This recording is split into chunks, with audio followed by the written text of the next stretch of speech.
Amen. ప్రియమైనటువంటి దేవుని సంగమా, చదవబడినటువంటి వాక్య భాగము కీర్తనలు 91వ కీర్తన నుంచి ఆ చివరి భాగమైనటువంటి 9 నుంచి 16 వరకు ఉన్నటువంటి భాగాన్ని ఈ దినాన్న ధ్యానిద్దాం. విశ్వాసికి కాపుదల గురించి ఈ భాగంలో తెలియజేస్తున్నాడు. పరిశుద్ధులకు, దేవునిపై ఆనుకొని జీవిస్తూ యేసుక్రీస్తునందు పూర్తిగా ఆనుకొని ఉన్నటువంటి వారికి దేవుని యొక్క కాపుదల ఏ విధముగా ఉంటుంది అని దావీదు తన యొక్క అనుభవం ద్వారా తెలియజేస్తూ ఈ దినాన్న మనందరికీ కూడా వాక్యము ద్వారా అభయమిస్తున్నారు, మనకి అష్యూరెన్స్ ఇస్తున్నారు, నీకు ఏ విధముగా కాపుదల ఉంటుందని. విశ్వాసికి దేవుని యొక్క కాపుదల ఉంటుందని దావీదు తన యొక్క అనుభవం ద్వారా తెలియజేస్తున్నాడు. అనగా నీవు దేవునిపై లేదా దేవుని యొక్క మాటపై నీవు ఆధారపడవచ్చు అని ఈ దినాన్న రూఢిగా దావీదు యొక్క స్వానుభవం ద్వారా మనందరికీ కూడా ఈ దినాన్న తెలియజేస్తున్నారు. ప్రియమైనటువంటి దేవుని సంగమా, నీవు యేసుక్రీస్తుని పూర్తి నమ్మకముతో నీ యొక్క నివాస స్థలముగా నువ్వు చేసుకోవాలి. అనగా నీ యొక్క నివాస స్థలముగా చేసుకోవడం అంటే ఏమిటో మనకి ఇక్కడ 9వ వచనంలో, మన ఈ 9వ చరణంలో చూస్తాము. యెహోవా నీవే నా ఆశ్రయము అని, నీవు మహోన్నతుడైన దేవుని నీకు నివాస స్థలముగా చేసుకొని ఉన్నావు. అనగా నిరంతరము అన్ని వేళల అన్ని సమయములందు కూడా దేవునిపై నీవు ఆధారపడి, అనగా ఆనుకొని నువ్వు ఉండి ఆయన నామమునే నీ మందిరముగా చేసుకొని నువ్వు ఉన్నట్లయితే నీకు ఎంతో క్షేమమని తెలియజేస్తున్నారు. ఆయన నామమే, దేవా నీ నామమే నా యొక్క బలమైనటువంటి దుర్గము, మై స్ట్రాంగ్ టవర్ అని దేవునిని నీవు అడిగినట్లయితే, ఆ విధమైన నమ్మకముతో నువ్వు దేవుని మీద ఉన్నట్లయితే, ఇది నా దేవుడు నీతో అంటున్నారు, నేను నీకు అభయం ఇస్తున్నాను, నీ క్షేమము నిమిత్తమై నేను అభయం ఇస్తున్నానని ఇది నా దేవుడు మనతో మాట్లాడుతున్నాడు. ఒక ప్రేమలో పడినటువంటి ఆసామి లేదా వ్యక్తి నిరంతరము ఏ పనిలో ఉన్నా ఆ యొక్క ప్రేమలోనే ఎలాగైతే మునిగి తేలుతూ ఉంటాడో అటువంటి ప్రేమను నువ్వు దేవుని పట్ల కలిగి ఉండాలి. అప్పుడు అయితే నువ్వు ఏ విధముగా అయితే అటువంటి ఒక ప్రేమికుడు ప్రేమలో ఉన్నప్పుడు ఎలాగైతే నిరంతరము ఆ వ్యక్తి గురించి ఆలోచిస్తూ ఉంటాడో, దేవునిని యేసుక్రీస్తుని కూడా అట్టి విధము కంటే ఎక్కువగా నువ్వు ప్రేమిస్తూ ఉంటే నువ్వు నిరంతరం ఆయన ఆలోచనలోనే ఆయనే ఆలోచిస్తూ నువ్వు ఉంటావని కూడా ఈ సందర్భంగా దేవుడు మనకి తెలియజేస్తున్నారు. నీ యొక్క డ్యూటీ, నీ విధిని కూడా ఇది తెలియజేస్తున్నారు. ఏమిటనంటే, నీకు నివసించడానికి ఇల్లు ఎటువంటిదో, నివాస స్థలముగా నువ్వు నీ ఇంటిని ఎలాగైతే క్షేమమో నా ఇంట్లోకి వచ్చేసానో అని అనుకుంటావో, అలాగా దేవుని యొక్క ఆశ్రయం పట్ల నీకు భావము కలిగి ఉండాలి. అనగా ఇది ఎటువంటి జీవితము జీవించాలనంటే ఆయనని నువ్వు నివాసముగాను అనుకొని ఆ నివాసములో నువ్వు జీవించి నివసిస్తూ ఉంటే నీకు క్షేమము అని ఇది పరిశుద్ధాత్మ దేవుడు తెలియజేస్తున్నారు. నీవు దేవునిపై పూర్తిగా ఆధారపడిపోవాలి.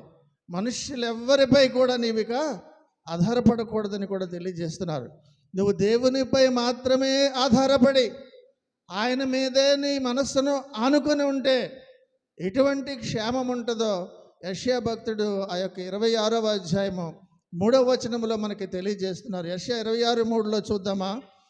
ఎవరిని మనస్సు నీ మీద ఆనుకొనునో వానిని నీవు పూర్ణ శాంతి గల వానిగా కాపాడుదువు, ఏలయనగా అతడు నీ యందు విశ్వాసం ఉంచున్నాడు. ఎంత శ్రేష్టమైనటువంటి మాట.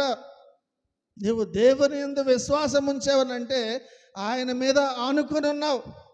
అందుకే అంటున్నాడు, ఎవరిని మనస్సు నీ మీద ఆనుకొనునో వానిని నీవు పూర్ణ శాంతి గలవానిగా, కొంచెము కాదు, ప్రియమైనటువంటి దేవుని సంగమా, దేవుని మీద ఆనుకొని ఉంటే ఏ విధముగా ఉంటుందన్నది ఈ దినాన్న ఆయన యొక్క అభయము, ఆయన యొక్క కాపుదల ఏ విధముగా ఉంటుందో ఈ దినాన్న దేవుడు మనకి తెలియజేస్తున్నారు. దావీదు అలాగ దేవునిపై పూర్తిగా ఆధారపడి తన జీవితంలో ఏ ఏ లాభాలు లబ్ధి పొందుకున్నాడో అవన్నీ కూడా మనకి ఈ దినాన్న తెలియజేస్తున్నారు. కారణం ఏంటంటే నీవు కూడా అటువంటి లాభము, అటువంటి ఆశీర్వాదము పొందుకోవాలని ఈ దినాన్ని ఈ వాక్యం ద్వారా దేవుడు నీతో మాట్లాడుతున్నారు. ప్రియమైనటువంటి దేవుని సంగమా, ఎవరైతే ప్రభు అయినటువంటి యేసుక్రీస్తుని ఆశ్రయముగా నివాస స్థలముగా చేసుకొని స్థిరంగా ఉంటారో, అలాగా స్థిరంగా ఉన్నటువంటి వాళ్ళ గురించి, విశ్వాసంగా ఉన్న వాళ్ళ గురించి ఏ విధమైనటువంటి కాపుదల వారికి ఉంటుందో మనకి వివరంగా ఈ యొక్క భాగములో ఈ కీర్తనలు 91, 9, 16 మధ్యలో మనము చూస్తున్నాం. ప్రియమైనటువంటి దేవుని సంగమా, ఆయనలో ఇంకా ఆయన దగ్గరికి వెళ్ళడానికి, అనగా నేను కూడా విశ్వాసం ఉంచాను అని ప్రపంచవ్యాప్తముగా కూడా ఎంతమంది అనుకుంటే అంతమందికి కూడా ఆయన ఆశ్రయం ఇవ్వగలరా? అంత స్థలము ఆయన దగ్గర ఉన్నదా అని ఒకవేళ ఆయన నివాసంలో స్థలం ఉందా అన్న ప్రశ్న నీకు వస్తే దేవుని యొక్క వాక్యము నీకు జ్ఞాపకము ఉండాలి. మా తండ్రి యొద్ద అనేక నివాసములు కలవు చాలండి. కనుక తండ్రి యొద్ద అనేక నివాసాలు ఉన్నాయి. నీకు కూడా నివాసం ఇవ్వడానికి సరిపోయేంత స్థలం ఉంది. అయినా సరే ఈనాడు అందరూ కూడా రాక ఇంకా ఎంతో స్థలము మిగిలిపోయి ఉంది. కారణం ఏంటంటే దినమెల్లా కూడా ఆయన చేతులు చాచి నా యొద్దకు రండి అని పిలుస్తున్నా సరే ఇంకా ఆయన దగ్గరికి, ఆయన నివాసంలో నివసించడానికి ఏదో అవసరమైనప్పుడు వచ్చి ప్రార్థన చేసుకొని వెళ్ళిపోతున్నారు. కానీ నివాసం ఉండి ఇక్కడే ఉండిపో అని చెయ్యి పట్టుకు పిలుస్తున్నా సరే కొంచెంసేపే కూర్చొని ముళ్ళ మీద కూర్చున్నట్టుగా మందిరంలో కూర్చున్నప్పుడు ఎంత త్వరగా అయిపోతుందో వెళ్ళిపోదమ్మా అన్నట్టుగా నివాస స్థలంలో ఉండడానికి ఇష్టపడలేనటువంటి ప్రియ జనాంగానికి పిలుస్తున్నటువంటి పిలుపు ఏంటంటే, రండి నా ఆశ్రయంలో, నా యొక్క ఇంటిలో నివాసం ఉండండి అని ఇది నాన్న పరిశుద్ధాత్మ దేవుడు తెలియజేస్తున్నారు. ప్రియమైనటువంటి దేవుని సంగమా, అలాగ నీవు దేవుని ఆశ్రయంగా ఆధారంగా నువ్వు చేసుకొని ఉంటే నిన్ను ఏది కూడా బాధించదు. ఏది బాధించదు అని అంటే ఆ 10వ చరణంలో మనం చూస్తాం, నీకు అపాయమేమీ రాదు, ఏ తెగులును నీ గుడారమును చాలండి. కనుక నీకు అపాయమేమీ రాదు. ఆయన ఆశ్రయంలో ఉంటే, ఆయన ఇంట్లో నువ్వు ఉంటే నీకు ఏ తెగులు నీ గుడారాన్ని సమీపించదని శ్రేష్టమైనటువంటి మాట మనకి ఈ దినాన్న అభయమిస్తున్నారు. ప్రియమైనటువంటి దేవుని సంగమా, కనుక నీకు నీ పైకి ఎటువంటి సమస్యలు వచ్చినా, నీ వ్యక్తిగత జీవితంపై కానీ, నీ యొక్క ఇంటిపై కానీ ఎటువంటి శ్రమలు వచ్చినా, ఎటువంటి శ్రమలు నిన్ను చుట్టుకున్నా అందులో నిజమైన హాని ఉండదు. అయ్యో నాకు శ్రమలు వచ్చేసాయి, నేను దేవుడిని నమ్ముకునే ఉన్నాను, నా చుట్టూ ఇలాగ వచ్చేసాయేటి అని నీకు అనిపిస్తుంది. కానీ అవి నిజమైనటువంటి శ్రమలు కాదు.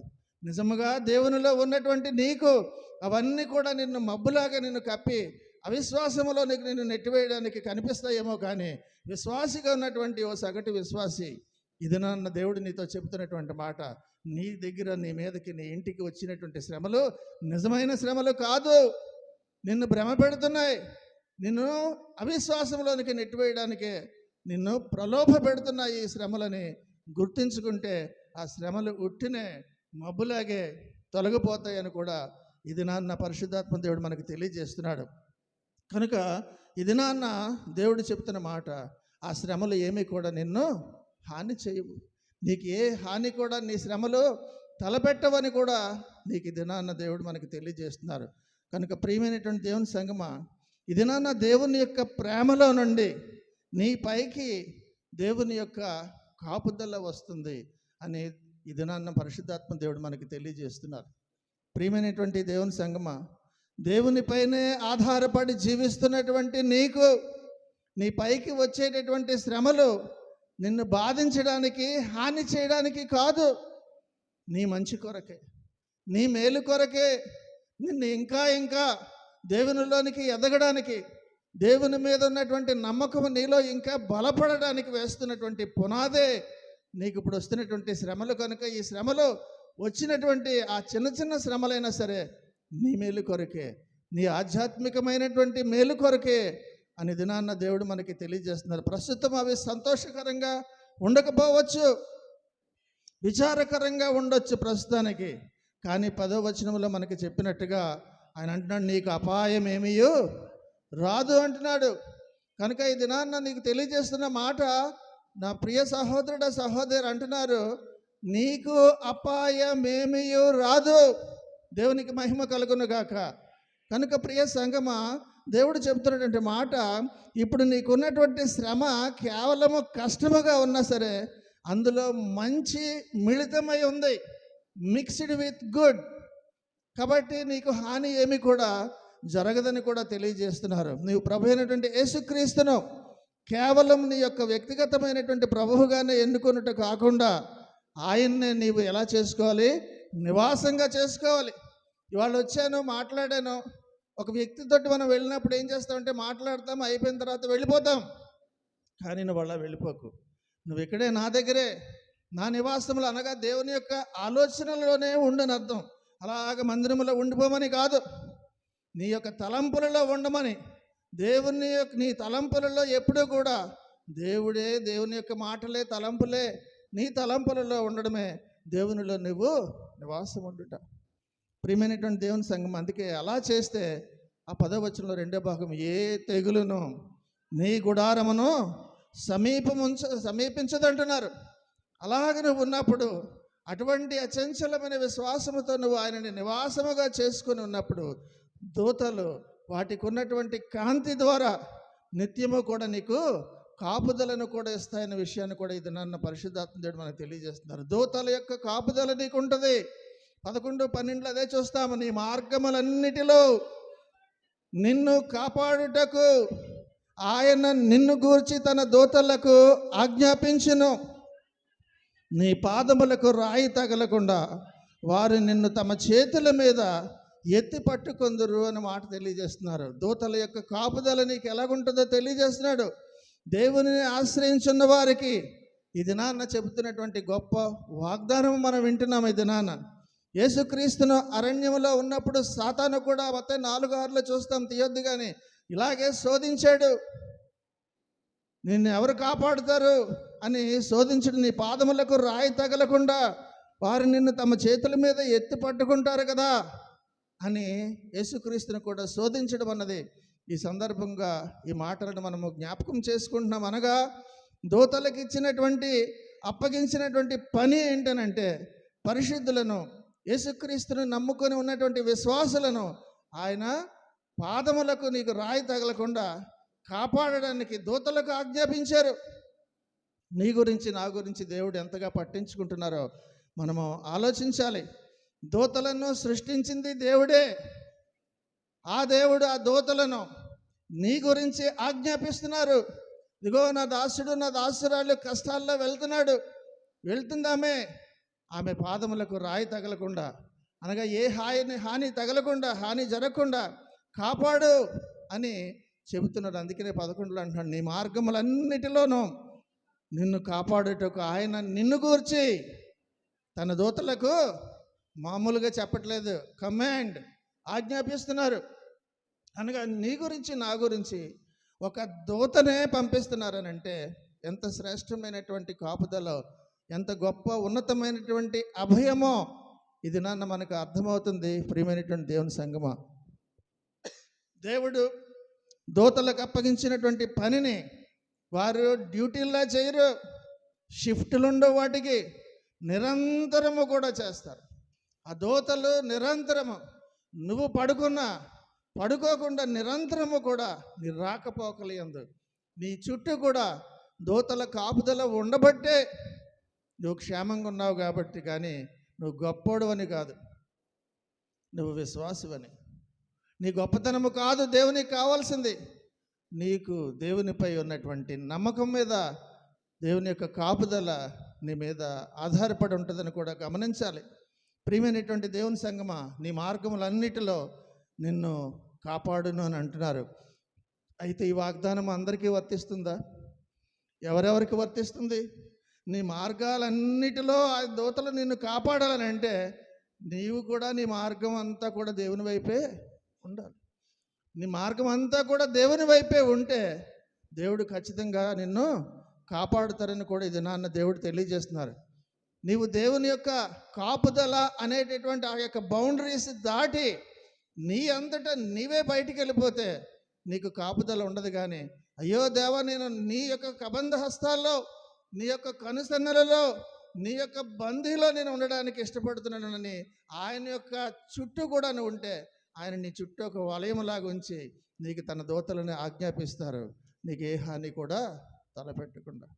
కాబట్టి నీ అంతటా నువ్వు తప్పించుకుంటే నేనేమీ చేయలేను, దేవుడు కూడా ఏమీ చేయలేరు. కానీ నీవు దేవుని యొక్క ఆ యొక్క రింగ్, ఆ యొక్క కాపుదల మధ్యలో నువ్వు ఉంటే నీకు ఎటువంటి హాని కూడా జరగదని కూడా ఇది నన్న పరిశుద్ధాత్మ దేవుడు మనకి తెలియజేస్తున్నారు. ప్రియమైనటువంటి దేవుని సంగమా, ఈ మాట అనగా దేవుని యొక్క కాపుదల ఎంతగా యేసుక్రీస్తునందు నువ్వు తెలుసుకొని ఎంతగా యేసుక్రీస్తును ప్రేమిస్తున్నావో దాని మీద ఆధారపడి ఉంటుంది. అప్పుడు శోధకుడు నీ దగ్గరికి రాడు, శోధించడు, నిన్ను భ్రమ పెట్టడు, నిన్ను పక్కకి తొలగించడానికి కూడా ప్రయత్నం చేయడని గమనించాలి. ప్రియమైనటువంటి దేవుని సంగమా, నీవు ప్రస్తుతము స్పష్టమైనటువంటి కనిపించే అపాయం నీకు లేకపోవచ్చు. నాకంతా బాగానే ఉంది, నాకు ఏ అపాయము కూడా లేదని నీకు అనిపించవచ్చు. కానీ దాగి ఉన్నటువంటి నీకు కనిపించినటువంటి అపాయము ఏది పొంచి ఉందో ఆ పొంచి ఉన్న ప్రమాదం దేవునికి తెలుసు. అందుకని ఆ పొంచి ఉన్న ప్రమాదంలో నువ్వు ఇంకా పడకముందే దేవుని యొక్క దూతలకు ఆయన ఆజ్ఞాపిస్తారు. ప్రియమైనటువంటి దేవుని సంగమా, నువ్వు దేవుని మీద ఆనుకొని ఉంటే, ఆయననే నువ్వు ఆశ్రయిస్తే, ఆయననే నీ ఇల్లుగా చేసుకొని నువ్వు అందులో నివాసం ఉంటే నీకు అట్టి విధమైనటువంటి కాపుదల ఉంటుందని కూడా ఇది నాన్న దేవుడు తెలియజేస్తున్నారు. కాబట్టి నువ్వు ఎక్కడికి వెళితే అక్కడ నీ వెంటే ఆయన దూతలను పంపించి నీకు కాపుదలు ఇస్తారని కూడా తెలియజేస్తున్నారు. ఒక చిన్న పిల్లలని ఆడుకోవడానికి అక్కడ బయటికి పంపించిన ఆ పనివాళ్ళు ఎప్పుడు కూడా కన్నేసి అలా ఉంచుతారు. ఎందుకనంటే వాడు ఎక్కడికి పడిపోతాడో, తిన్నగా ఉంటాడో లేదో అని ఆ చిన్నపిల్లల్ని అలాగ ఒక కన్ను వేసి ఎలాగైతే నిరంతరమో కాపుదల ఉంటారో అలాగ తన దూతలని నీకు కాపుదలుగా ఉంచి నిరంతరము కూడా నీకు కాపాడుతారన్న విషయాన్ని కూడా ఈ దినాన్ని మనము గమనించాలి. కనుక పరిశుద్ధుల కొరకు అనగా విశ్వాసుల కొరకు దేవునిపై పూర్తిగా ఆనుకుని జీవిస్తున్నటువంటి వారికి ఆయన కాపుదల ఎలాగుంటుందో ఈ దినాన్న మనకు తెలియజేస్తున్నారు. దేవుని యొక్క కాపుదల ఎలాగుంటుందో ఇంకా మనకి ఆ యొక్క 12వ చరణంలో మధ్యలో అంటాడు, వారు నిన్ను తమ చేతుల మీద ఎత్తి పట్టుకుందరన్నాడు. ఇది దూతల యొక్క సామర్థ్యము, దూతల యొక్క శక్తి, దూతలకి దేవుడిచ్చినటువంటి ఆజ్ఞ. ఆ యొక్క చేతులతోటే ఎత్తి పట్టుకుంటారు నిన్నని. దూతలు నా యొక్క పాదాలు పట్టుకోవడం ఏంటండి అని నువ్వు ఒకవేళ అనుకుంటావేమో. పడిపోతుంటే నా పాదాల కింద చేతులు పెట్టుకొని నా పాదాలు ముట్టుకోవడమా దేవదూతలు అంటే? దూతలకే ఆజ్ఞాపించారు. అందుకంటున్నారు వారు నిన్ను తమ చేతుల మీద ఎత్తి పట్టుకుంటారని. అంతటి గొప్ప ఆధిక్యత సగటు విశ్వాసికి దేవుడు ఇచ్చినటువంటిది. ప్రియమైనటువంటి దేవుని సంగమా, ఒక నర్సు చంటి బిడ్డను ఎంత లాలనగా, ఎంత జాగ్రత్తగా, అటు ఆరోగ్య విషయంలో కానీ ఇలా చూసిన వెంటనే మనకైతే ఏంటో లోపం ఉన్నట్టున్నది మనకు తెలియపోవచ్చు, ఎందుకు తగ్గుతున్నాడు, ఎందుకు అట్టున్నాడని. కానీ ఒక నర్సుకి అయితే చూసిన వెంటనే తెలిసిపోద్ది, ఏదో తేడా ఉంది, పలానా విషయంలో తేడా వచ్చి ఉంటుంది, అందుకే ఇలాగ ఉన్నాడని. ఒక నర్సుకి ఎలాగైతే తెలిసిపోద్దో అలాగా ప్రతి విషయము కూడా దూతలు ఆ విధంగా నీకు కాపుదలను ఇస్తారని కూడా ఈ దినాన్న దేవుడు మనకు తెలియజేస్తున్నారు. నువ్వు దేవునిలో ఉంటున్నటువంటి నీవు నడుస్తూ వెళుతున్నప్పుడు ఒక రాయిని కూడా తన్నుకోకుండా, ఒక రాయినైనా సరే తన్నుకొని పడిపోకుండా నీ పాదాలని ఆ దూతలు కాపుదలగా వస్తున్నాయనే విషయాన్ని కూడా ఇది నాన్న మనకు తెలియజేస్తున్నారు. నువ్వు తన్నుకున్న ఒకవేళ పడిపోకుండా వెంటనే కాపాడేటటువంటి ఆ కాపుదల దూతల ద్వారా నీకు ఇస్తున్నారని గమనించాలి.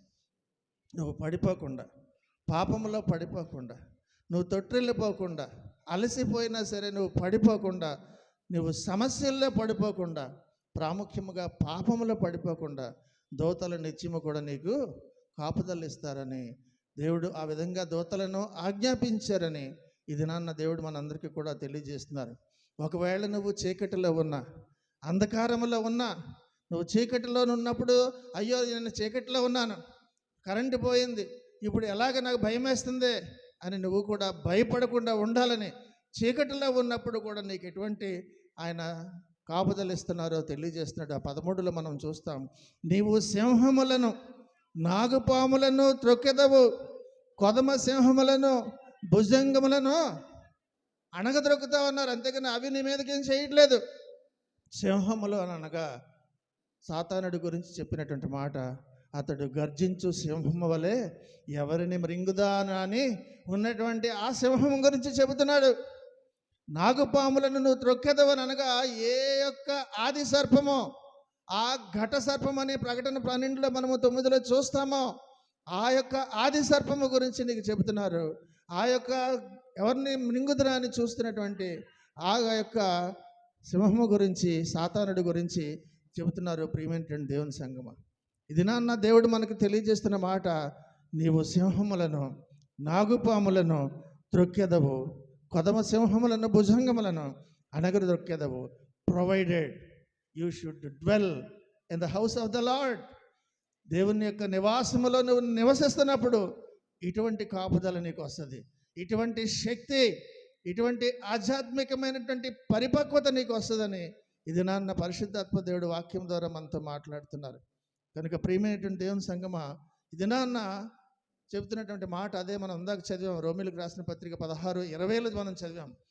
రోమిలకు రాసిన పత్రిక 16:20 చూద్దామా?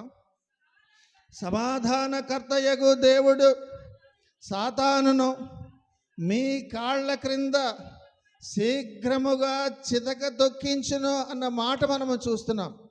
కనుక సమాధానకర్తయగు దేవుడు సాతానును మీ కాళ్ళ కింద శీఘ్రముగా చితక తొక్కించునన్న చక్కటి మాట మనం చెప్తున్నాం. అనగా నీకు అంత శక్తిని ఇస్తున్నారు. దేవునిలో నివాసం ఉంటూ ఆయన మీద ఆనుకొని ఉన్నటువంటి నీకు ఏ చీకటి శక్తుల మీద నువ్వు భయపడవసరం లేదు. నీవే నీ కాళ్ళ కిందకే వాటిని పెట్టి చితక తొక్కించడం అన్నది ఎంత ఆధిక్యత, ఎంత శక్తి నీకు నీ ఆధ్యాత్మిక జీవితానికి ఇస్తున్నారో మనము గమనించాలి. ప్రియమైనటువంటి దేవుని సంగమా, నీ యొక్క ఆధ్యాత్మిక జీవితాన్ని పాడు చేస్తున్నటువంటి ఏ శత్రువులు అయితే ఉన్నాయో వాటన్నిటినీ కూడా ఇది నాన్న దేవుడు చెబుతున్నటువంటి మాట, నీ కాళ్ళ కింద చితక త్రొక్కిస్తానంటున్నారు. నీ ఆధ్యాత్మిక జీవితానికి కూడా ఇది నాన్న భరోసా ఇస్తున్నారు. ఈ లోకంలో ఉన్నటువంటి నీ జీవితానికి కూడా నీకు భరోసా ఇస్తున్నారు అనే విషయాన్ని మనము గమనించాలి. 14-16లో కూడా మనము చూసినట్లయితే, అతడు నన్ను ప్రేమించుచున్నాడు గనుక నేను అతన్ని తప్పించేదను, అతడు నా నామమును ఎరిగినవాడు కనుక నేను అతన్ని ఘనపరిచెదను, అతడు నాకు మొర్రపెట్టగా నేను అతనికి ఉత్తరం ఇచ్చేదను, శ్రమలో నేను అతనికి తోడై ఉండేదను, అతనిని విడిపించి అతనిని గొప్ప చేయదను. చాలండి. కనుక ప్రియమైనటువంటి దేవుని సంగమా, దినాన్న దేవుడు చెబుతున్నటువంటి మాటలు చాలా అద్భుతమైన మాటల ద్వారా మనతో మాట్లాడుతున్నారు.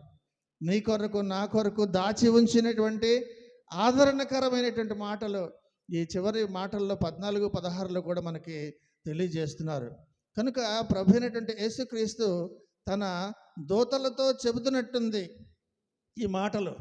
ఈ 14-16 వరకు ఉన్నటువంటి మాటలు ఒకసారి చూస్తే దూతలతో చెబుతున్నట్టు కనిపిస్తుంది అక్కడ. ఆ దూతలతో ఆ మాటలు అలా అనుకొని మనం చదివితే మనకి పూర్తిగా అర్థమవుతుంది. ఒకసారి మళ్ళీ చూద్దామా? 14 నుంచి దూతలతో చెబుతున్నారు ఇలాగని, ఏమనంటే, అతడు నన్ను ప్రేమించుచున్నాడు గనుక నేను అతన్ని తప్పించేదను, అతడు నా నామమును ఎరిగినవాడు గనుక నేను అతన్ని ఘనపరచెదను, అతడు నాకు మొర్రపెట్టగా నేను అతనికి ఉత్తరం ఇచ్చేదను, శ్రమలో నేను అతనికి తోడై ఉండేదను, అతన్ని విడిపించి అతని గొప్ప చేసేదను, దీర్ఘాయువు చేత అతనిని తృప్తిపరచెదను, నా రక్షణ అతనికి చూపించేదను. ఎంత గొప్ప మాట అండి. కనుక నువ్వు నా యొక్క సేవకుడికి నువ్వు కాపుదలు ఇవ్వాలి. నన్ను అలా ప్రేమిస్తున్నాడు కనుక, నా మీదే ఆనుకొని ఉన్నాడు కనుక, నన్నే ఆశ్రయముగా నివాసముగా చేసుకొని ఉన్నాడు కనుక, దూతలారా నా యొక్క దాసులకు దాసురాండ్రకు నీవు కాపుదల అందుకు ఇవ్వాలి. అందుకు నా రక్షణను అతనికి నేను చూపిస్తానని ఇది నాన్న మనందరికీ కూడా తెలియజేస్తున్నారు. ప్రియమైనటువంటి దేవుని సంగమా, ఇవన్నీ కూడా కాపుదలంతా ఎవరికి సొంతము?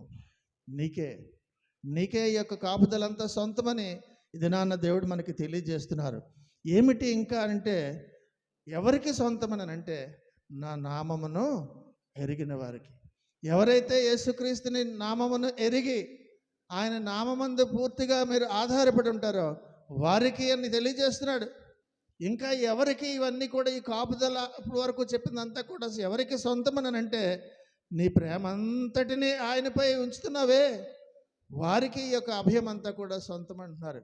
కాబట్టి నీ యొక్క ప్రేమ అంతా కూడా మనుషుల మీద కానీ తాత్కాలికమైనటువంటి వాటి మీద కానీ ఉంచకుండా సంపూర్ణముగా దేవుని మీదే ఆనుకొని ఆయననే నువ్వు ప్రేమించినట్లయితే ఈ కాపుదలంతా కూడా, నా దూతల యొక్క కాపుదలంతా కూడా నీకే ఇస్తానని ఇది నన్ను పరిశుద్ధాత్మ దేవుడు చెప్తున్నారు. ఇంకా ఎవరికి ఈ యొక్క దూతల యొక్క కాపుదలు ఇస్తానంటే, నాకు నా నామమును పిలిచిన వారికి, అనగా ప్రార్థించిన వారికి, అనగా ఎవరు ప్రార్థించిన వారికి అని అంటే, నిరంతరము నాకు ప్రార్థిస్తున్నారే, కాన్స్టెంట్ ప్రేయర్లో ఉంటున్నారులే, వాళ్ళకి నా యొక్క కాపుదల, నేను దూతల ద్వారా కాపుదలు ఇస్తాను, నా రక్షణను వారికి కనపరుస్తాను, ఇస్తాననేది నన్ను దేవుడు తెలియజేస్తున్నారు. అలాగే కాకుండా ఇంకోటి ఏమంటారు తెలుసండి, ఆ 14లో, నేను 14 వచ్చిన ఒకసారి చూద్దామా. అతడు నన్ను ప్రేమించుచున్నాడు గనుక ఏమన్నారండి, తప్పించేదని అంటున్నారు, నిన్ను తప్పిస్తానంటున్నారు. తెలుసో తెలియకో లేదా అపవాది వలన దేని వలన నువ్వు ఒకవేళ ప్రమాదంలోనికి వెళ్ళిపోతున్నా సరే అందులో నుంచి నిన్ను, నా మాట కాదు 14 చెప్పిన, తప్పిస్తానని అంటున్నారు. 15లో మళ్ళీ ఇంకో మాట ఏమంటారంటే, అతడు నాకు మొర్రపెట్టగా నేను అతనికి ఉత్తరం ఇస్తానని ఒక డబుల్ డెలివరెన్స్ ఇస్తున్నారు. 2 రకాలైనటువంటి 2 విడుదలలు ఇస్తున్నారు. ఏమిటో ఒకసారి చూద్దాం. అది శ్రమలో తోడై ఉంటాను అంటున్నారు, విడిపిస్తానని అంటున్నారు. 2, ఒకటి శ్రమలో నీకు తోడై ఉంటాను, రెండోది శ్రమలో అలాగ నీకు తోడై ఉండి శ్రమలన్నీ నీకు ఉంచుతానంటలేదు, శ్రమలో నుంచి అనగా ఆ యొక్క డబుల్ డెలివరెన్స్ కూడా ఆ 15వ చరణంలో మనం అక్కడ మాట మనము చూస్తున్నాం. ప్రియమైనటువంటి దేవుని సంగమా, మరొక శ్రేష్టమైనటువంటి మాట చెప్పుకొని ముగించుకుందాం. కీర్తనలు 34లో 19లోనూ ఒక చక్కటి మాట ఉంటుంది. కీర్తన 34:19 చూద్దామా.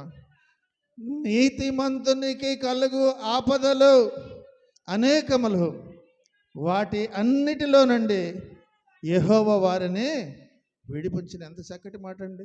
నీతిమంతునికి కలుగు ఆపదలు అనేకములు, వాటి అన్నిటిలో నుండి యెహోవా వారిని విడిపిస్తా. కాబట్టి ఈ దినము నీకు ఏ ఆపద వస్తున్నా సరే వాటన్నిటిని కూడా విడిపిస్తాను అంటున్నారు. ఈ దినం బహుశా నువ్వు పలానా ఆపదలో ఉన్నావేమో, దేవునికి తెలుసు కనుక ఈ దినాన్ని నీకు సూటిగా నీతో వ్యక్తిగతంగా చెబుతున్నటువంటి అభయము ఈ దినాన్ని నీకు ఇస్తున్నారు. నీ ఆపదలన్నిటిలో నుంచి కూడా నేను నిన్ను తప్పిస్తాను అంటున్నారు. కాకపోతే నువ్వు ఆయనలో నివాసం ఉండాలి, ఆయన మీదే ఆనుకొని ఉండాలి. ఎవరైతే ఆ విధముగా ఉంటారో ఇవన్నీ కూడా ఈ కాపుదల అంతా కూడా ఇస్తానంటున్నారు. నిన్ను బహుగా దీవిస్తానని తెలియజేస్తున్నారు. ఈ యొక్క శ్రమల దినాల్లో ఇంకా ఇంకా ఇంకా దేవుని యొక్క కాపుదలలోనికి వెళ్దాం. మనందరం కూడా దేవుని యొక్క మాటలలో విశ్వాసం ఉంచుదాము, ఆయన మాటలను మనము పూర్తిగా అనుసరిద్దాము, తద్వారా దీవెనలు పొందుకుందాం.